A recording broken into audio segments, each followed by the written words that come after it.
Good evening, friends. Actually, it's more like afternoon. Anyways, I was just sitting here feeling very pretentious. Because I'm sitting here in my living room, a town of 50,000 people in the southwest corner of Missouri. Police were a tornado came through. Destroyed the place where I'm sitting right at this moment, back in 2011.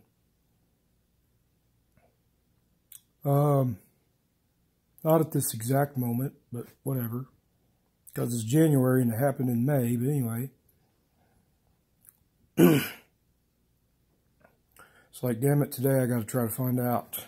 Not find out, I got to try to do a monologue for folks on the old intranet. The internet, whatever you want to call it.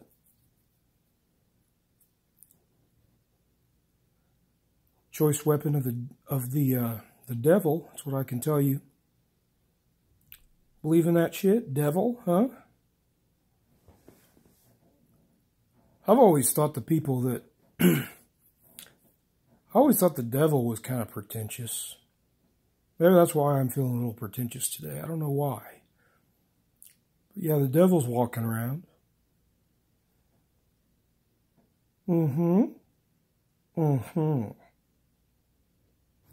I control this world. Turn on the TV. Everything's the Illuminati. Ooh, creepy, huh? I created that shit because it's annoying. Illuminati does exist. It's a, whole sort of cabal of these tight-knit groups of folks, fellas and ladies, they get together and they have their little chili and pancake feeds and shit. They fucking go ape shit with the, raffle tickets and whatnot. Imagine, if you will, imagine with me, my friends, a little bit of background. A group of people who undoubtedly do exist, they have an annual meeting at a different luxury hotel somewhere in the world. Now, this group first had their first meeting at this hotel, which I believe is in either Norway or Switzerland. Perhaps some of you folks today who are friends of mine in other countries and whatnot might be able to tell me better, but it's called the Bilderberg Hotel.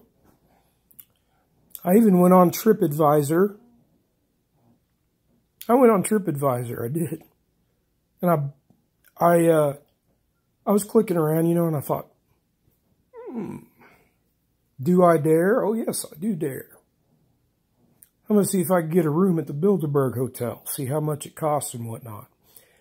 Went on there, find a whole profile, I think it was about they had to convert it to American money and all that shit before the dumbass redneck that I am, before I could understand what the difference was monetarily and shit. And it's about, $100 a night or something like that. It's a pretty good price, really. But think about that. Think about that, folks. Think about if I stayed at the Bilderberg Hotel,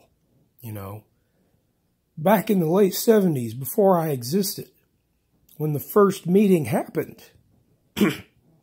wouldn't you love to just have been in a room there during the whole meeting? Whole meeting is downstairs, some conference area or whatnot. You could hear all kinds of shit going on down there. Fucking raffle tickets and shit. Eating pancakes and chili and shit. It's getting fierce down there. It's getting live. It's getting wild. Down over here at the Bilderberg Hotel. I wonder what these crazy, crazy folks are doing down there. They're probably, sitting around. They're a bunch of very pretentious fucks from all over the world just sitting down with a suit and tie, you know, or for the ladies like a pantsuit or whatnot, whatever the hell you call that bullshit, pantsuit. And they're just talking. They're going doing these really pretentious speeches, and you know, it's kind of like if you go to other kinds of groups or meetings, you know, there's somebody who's got to take control of the thing before it goes out of whack. Somebody who's going to be responsible for the content, the meat and taters, if you will. Sorry, I'm just trying to get through this horrible sinus infection. But can you imagine that? Can you imagine? You go home to your friends, you know? You're going, hey, you guys been sitting around doing the same shit here since last Thursday? Friends are like, yeah. What the fuck else are we going to do? Well, what the fuck else are you going to do, huh? I'll tell you what the fuck else you could have done, friends. There was a bunch of people having a big meeting right below the surface, below the lower echelons, if you will, the very bowels of this hotel, the very annals of this giant analogous anus. Don't think about that last word. It sounds nasty. Okay, I'm trying to make this a family-oriented production here. Yeah, family-oriented. Special Agent Dale Cooper from Twin Peaks says, hey, got a family-oriented program for you. Really? That's different for you. What's it called? It's called Twin Peaks. Agent Cooper, have you ever watched Twin Peaks? Well, yeah, I watched it. I was on the fucking show. And you think it was just fine for children, little 3-year-olds to watch that shit? Did you see the most recent season? They put it on Showtime.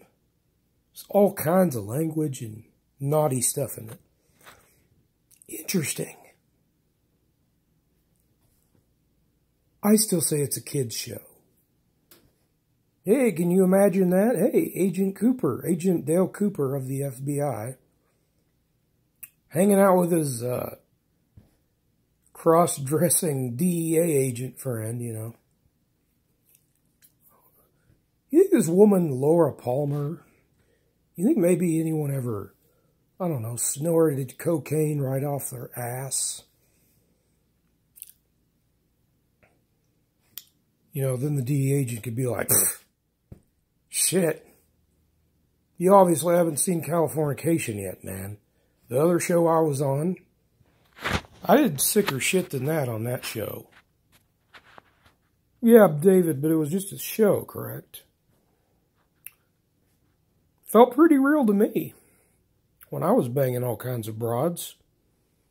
In fact, the whole time I was making Californication, I was thinking to myself, hey, this seems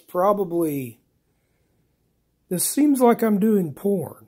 This seems like a porn film. Because I'm getting laid so much in this show. I don't think people are going to find this that interesting. Why would a bunch of people want to see my hairy ass on TV for 7-8 seasons? I don't get it.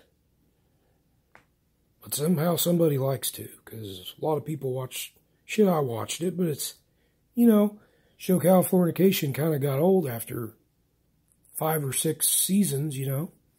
It's great, but after 5 or 6 seasons, it's just the same fucking thing happens every goddamn time. The guy disappoints his own daughter to the extent that she tells him just to fuck right off. And it was starting to get to every episode, she thought he was going to be different, but he always, he couldn't quit it. He couldn't hit it and quit it. So it's a very redneck thing to say, hit it and quit it. Hit what? But anyways, you know, they got... At the Bilderberg, at the first annual Bilderberg meeting, my friends, here's what I think happened.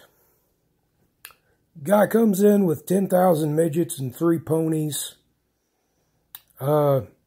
Lady comes in, possibly Hillary Clinton, but she's wearing a mask, so you couldn't tell. She brings in 2,000, you know, prostitutes and a big tub full of, you know, baby oil for them to get inside and just kind of have some oil wrestling fun.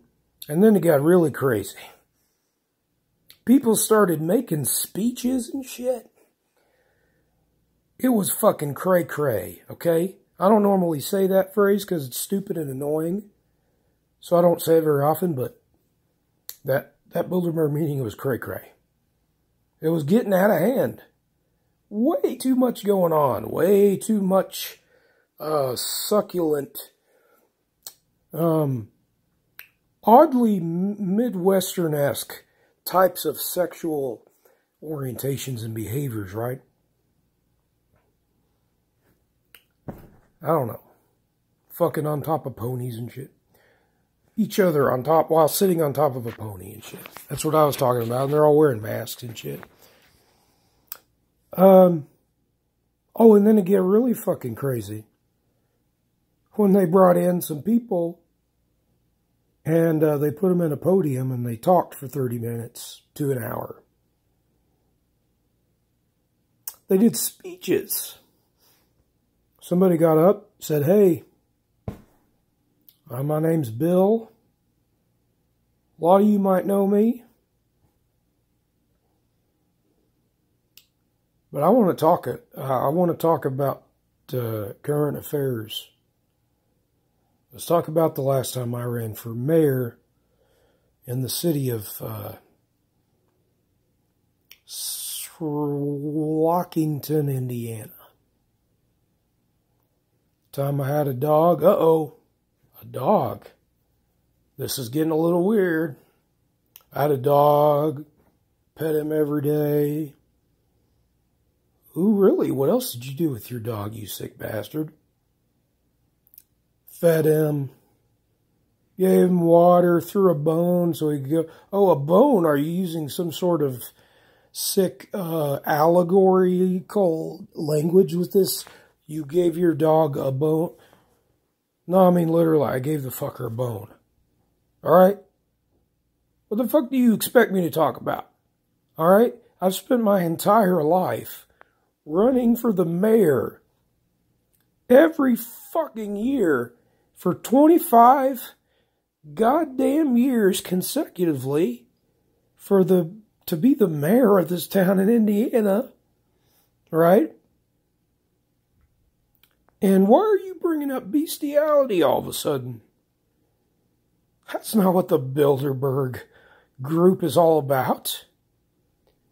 Oh, but it's below the surface. It's beneath. It's festering and bubbling. Shut up! This is not a David Lynch movie. All right? There's nothing festering or bubbling up. It's a bunch of people who give boring-ass speeches for 48 hours fucking straight. All right? Because they're interested in foreign affairs and whatnot. You think they got all kinds of midgets in there just sucking each other off? Got a little, you know. I'm telling you, folks, Bilderberg, it's probably a very boring meeting. I'm just going to say it right there. Oh, but what happens after the meeting? They all get together and... No! They go home to their lovely families and they, you know, go to work and mow lawns and shit. You know, clean their bathrooms and shit. Do some laundry and whatnot. Why does everything have to be some sexual thing just festering, bubbling up from the surface? Ooh, it's about to... Oh, I know why, because I watch too much David Lynch movies. Anyway, So that's my report as an attendee of the Bilderberg, first ever Bilderberg annual meeting. And I hope you folks, have sweet dreams and all that crap. All right, bye.